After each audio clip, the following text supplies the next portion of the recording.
mukaan Kisastudion toiseen lähetykseen. Olympialaiset ovat olleet jo hyvää vauhtia menossa. Tänään on keskiviikko 17. päivä. Ja nyt katsomme, että miten nämä kisat ovat tähän mennessä menneet. Niin, mulla jäi avajaiset väliin, mutta seurasitko sinä, Heikki, avajaisia? Avajaiset oli erittäin hienot jälleen. Oikein voisi sanoa sellainen tyylikkäät avajaiset.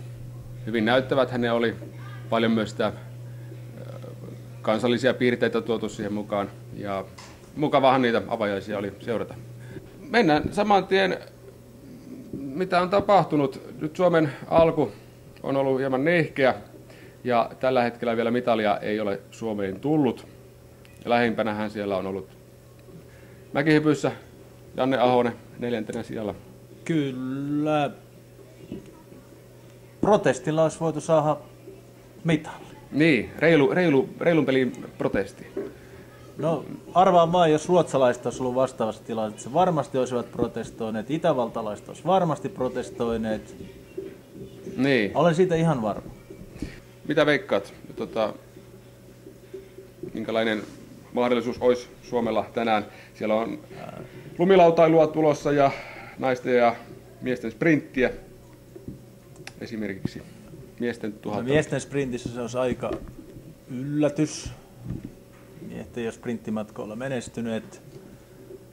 Eikä naisillakaan se ei ole mitenkään varmaa kirkossa kuulutettua. Että ei ole semmoista niin kuin, että voisi sanoa, että se on varma lumikouru.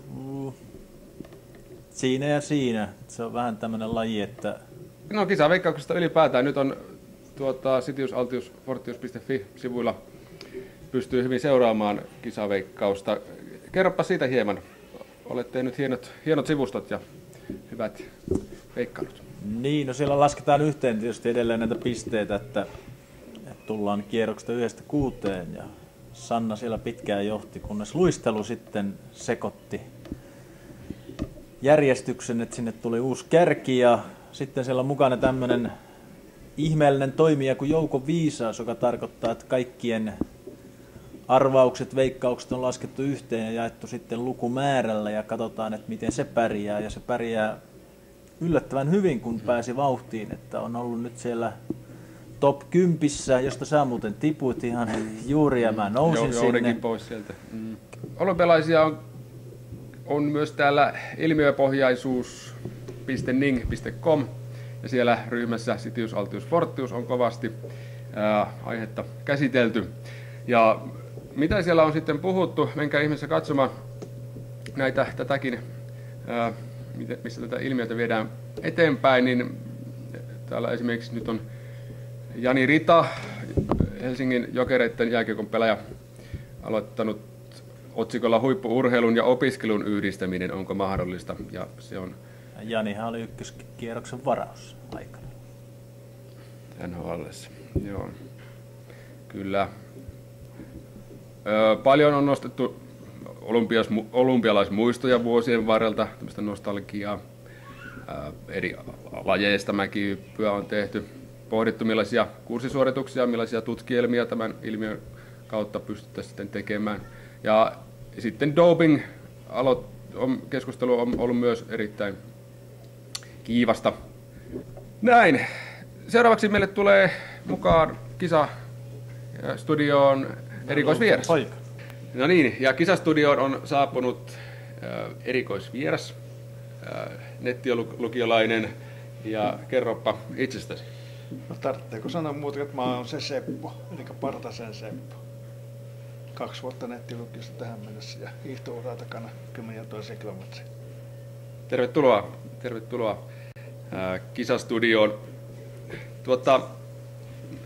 Kerroit, että olet harrastanut hiihtoa aikaisemmin. Silloin kun terveenä olin 5-60-luvulla aivan tuolta Pohjois-Savon piiritasolla ja vähän ylempänäkin vielä.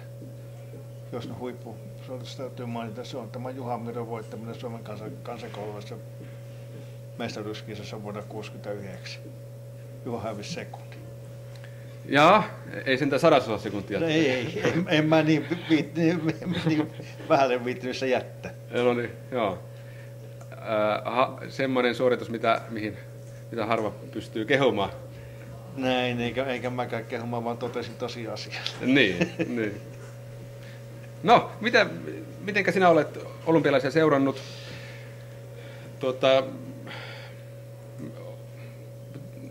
Miltä se nyt on näyttänyt? Kaikkein mahdollista. Tämä mua ihmetyttää. Kaikkein tämä justiin tämä kauhean 12 mitalia pitää tulla. Ja jos joku ei tuo mitalia, niin kuin nyt Mäki Ahonen ja sitten nämä naishiihtäjät ei tuonut mitalia. Se on hirveä pettymys niille. Ja kauhea paikka, siis ainakin henkilökohtaisesti mulle oli se, että jos joku odotti, että sä pärjää siinä kisassa, niin hirveä ennakkopaine. Ei siinä henkilöstilassa pysty antamaan parasta tulosta. Niin, sä luulet, että se vaikuttaa? Aivan varmasti, mutta jos saa vapaasti lähteä tekemään sen oman parhaan suorituksen, eikä ole mitään väliä, niin jos saa ajattelemaan, että kyllä se mulle välttää. Niin se menee helpommin. Ilman paineita ihminen tekee paljon helpommin parhaan suorituksen. Ja se on, kuka nämä paineet sitten on luonut. Sen on luonut Merja meille ja Merjalle taas nämä hiihtoliiton pomot. Ja juuri äsken Kisastudion hemmot täällä. Niin. Kovimmat paineet. Niin. Olympiajoukkue voi syyttää meitä. Niin, no, mutta katsoitko tänä aamuna Suomi-Kiinan jääkiekkopeli? En. Oli ihana peli. Likat näytti kiinalaisille närevärkit. No niin. Viimeinen puoli minuuttia tosi jännittävä. Vaikka tärisi tuleeko se sieltä, tulihan se sieltä.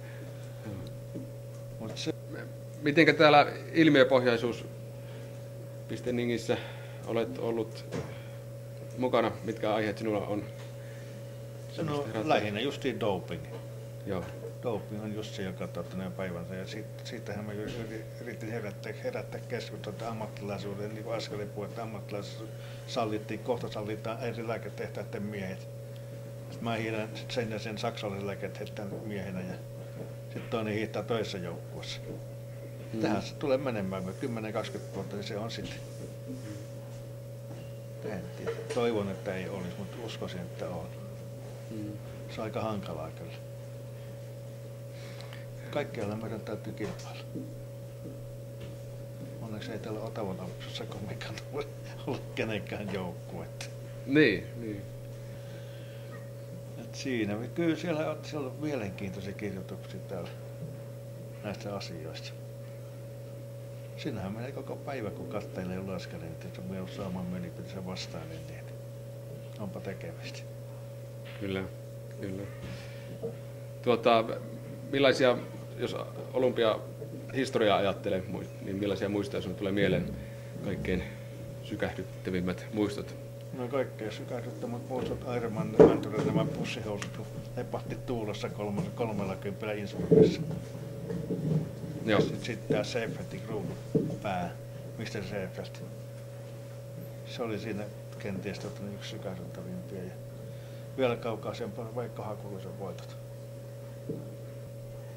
Tuleeko sinulle mieleen mitään urheiluaiheista vitsiä loppukevennykseksi?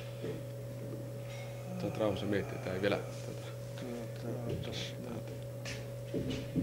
No juu, jos tommonen Paavo Nurmi ja toi Villeri tuolla istui tuolla Amerikassa junassa ja niin Paavo kun oli vähän tämmönen harvapuheinen, niin Villeri tuolla sit sanoi, että kato hei härkiä tuolla pellolla.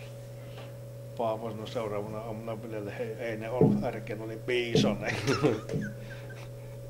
Oli vaan semmoinen harvapuheisen. Kiitos Seppo vierailusta. Mistä semmoinen vitsi on?